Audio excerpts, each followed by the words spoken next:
First sick எடுத்துட்டு section பிரிக்கிறோம்.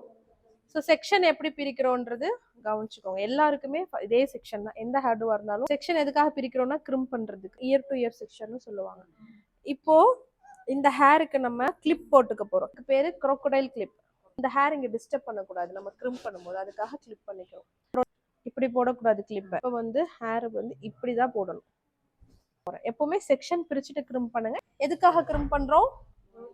Hair வந்து இன்ஸ்டன்டா வால்யூம் கொடுக்கறதுக்காகவும் நம்ம பண்ற ஹேர் ஸ்டைல் வந்து பர்ஃபெக்டா வர்றதுக்காகவும் தான் க்ரிம் பண்றோம்.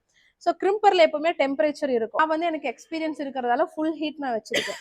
அதாவது 230 ஹீட், ஃபுல் ஹீட். நீங்க பிகினரா இருக்கீங்கன்னா ஃபர்ஸ்ட் என்ன பண்ணா 150 இல்லைன்னா 100ல வச்சு ப்ராக்டிஸ் பண்ணுங்க. அயன் பாக்ஸ் மாதிரி தான் க்ரிம்பர். ஒரு டைமும் கோம்பை வச்சு வச்சு எடுத்துட்டு இருந்தீங்கன்னா ரொம்ப டைம் ஆகும். சில பேர் என்ன மிஸ்டேக் பண்ணுவாங்கன்னா இப்படி ஒரு தடவை வைப்பாங்க, ப்ரெஸ் பண்ணி எடுப்பாங்க, ஹேரை சரி பண்ணுவாங்க, மறுபடியும் இப்படி வைப்பாங்க. அந்த மாதிரிலாம் பண்ணாதீங்க. ஒரு தடவை உள்ள வச்சுட்டீங்கன்னா அந்த ஹோல்டிங்லயே வரணும். இப்படி வச்சுட்டு இப்படி பண்ணீங்கன்னா இங்க படுதா கிரிம்பிங்?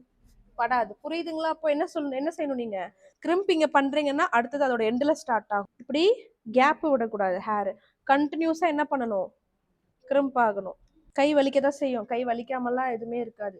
ஃபர்ஸ்ட் டைம் நீங்க பண்ண போறீங்கன்னா கண்டிப்பா வலிக்கும். பண்ண பண்ண உங்களுக்கு ப்ராக்டிஸ் ஆயிடும். இந்த கை இங்க நரம்பு எல்லாமே வலிக்கும். ஏன்னா ப்ரெஷர் கொடுக்குறோம்ல நம்ம. ஓகே. ஸோ இப்போ இந்த இடக்கும் ஹேர்த்துக்கும் இதுக்கும் டிஃப்ரென்ஸ் தெரியுதா? இங்கே பவுன்ஸ் கிடச்சிருக்கு, அங்கே ஃப்ளாட்டாக இருக்குது. இதுக்காக தான் நம்ம க்ரம் பண்ணுறது. கை வலிக்குது வலிக்குது அப்படின்ட்டு நீங்கள் பண்ணாமல் விட்டீங்கன்னா நீங்கள் நினைக்கிற மாதிரி ஹேர் ஸ்டைல் நீட்டாக வராது. ஸோ க்ரிம்பிங் தான். மேக்கப்பில் எப்படி ப்ரெப்பிங் ரொம்ப ரொம்ப முக்கியமோ அதே மாதிரி ஹேருக்கும் ப்ரெப்பிங் ரொம்ப ரொம்ப முக்கியம். ப்ரெப்பிங் கரெக்டாக பண்ணீங்கன்னா மட்டும்தான் ஹேர் ஸ்டைல் நீங்கள் நினைக்கிற மாதிரி சூப்பராக வரும். இப்போ இங்கே பண்ணி காமிச்சிடுறேன். இதில் எந்த டவுட்ஸும் இல்லைல்ல?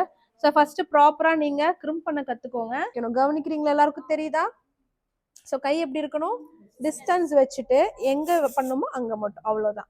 நீங்கள் கிட்ட வச்சு அடிச்சிங்கன்னா இங்கே பண்ணனா ஸ்ப்ரே இங்கே மட்டும்தான் போடும். டிஸ்டன்ஸ் வச்சாதான் எல்லா இடமும் ஸ்ப்ரெட் ஆகும். ஒரே ஃப்ரண்ட் வந்து இங்கே தெரியக்கூடாது. நம்ம பண்ணுற பேக் காமிங் வந்து ஃப்ரண்ட்ல வந்து தெரியக்கூடாது. ஸோ ஆங்கிளுக்கு தகுந்த மாதிரி நீங்கள் தான் ஓகே இருக்குல்ல, இந்த லைனுக்கு வந்து இங்கே போய் பின் பண்ணணும். சில பேர் ஏற்றி பஃபை இப்படி தூக்கி இங்கே பின் பண்ணிடுவீங்க, வடிவேல் கொண்ட மாதிரி ஆகிடும். சரிங்களா? எங்கே ஸ்டார்ட் ஆகணும்? இந்த லைனில் தான். இதுதான் பின்னிங் ஏரியா. இது பண்ணி எப்படி பின் பண்ணணும்? எக்ஸ் எந்த அளவுக்கு பின்னு கம்மியா யூஸ் பண்றீங்களோ அந்த அளவுக்கு உங்களோட ஹேர் ஸ்டைல் நீட்டா இருக்கும். எடுத்துட்டு